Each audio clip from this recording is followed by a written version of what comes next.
Sir বাইদেউসকল, ৰাজ্য চৰকাৰৰ অধীনৰ চৰকাৰী কৰ্মচাৰীসকলৰ বন্ধ সম্পৰ্কীয় এক বিশেষ ঘোষণা প্ৰকাশ পাইছে। হয় ছাৰ বাইদেউসকল, যিটো সকলো ধৰণৰ চৰকাৰী কৰ্মচাৰীসকলে জনাটো অত্যন্ত জৰুৰী আৰু যাৰ ফলত আপোনালোকে বন্ধ লাভ কৰিব। আৰু এয়া চাব আপোনালোকে গভৰ্ণমেণ্ট অফ অসমৰ লেবাৰ ৱেলফেয়াৰ ডিপাৰ্টমেণ্টৰ ফালৰ পৰা প্ৰকাশিত এক শেহতীয়া জাননী, যিটো আজি 29 আগষ্ট তাৰিখে স্ক্ৰীণত চাব আপোনালোকে দেখা পাইছে।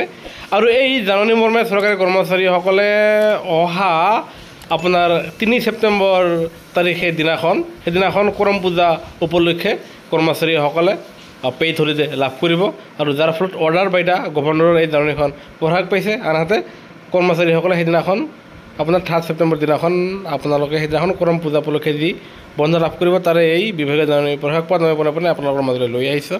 ভিডিঅ'টো নিশ্চয় এটা লাইক দিব। আনহাতে চৰকাৰী কৰ্মচাৰী আৰু পেঞ্চনাৰসকলৰ প্ৰতিটো শেহতীয়া খবৰ সকলোতে আগত পাবলৈ আমাৰ চেনেলটো নিশ্চয় লাইক এটা দি ভিডিঅ'টো শ্বেয়াৰ আৰু ছাবস্ক্ৰাইব কৰিবলৈ নাপাহৰিব। ভিডিঅ'টো ইমানখিনি চোৱাৰ বাবে ধন্যবাদ। জয় অসম।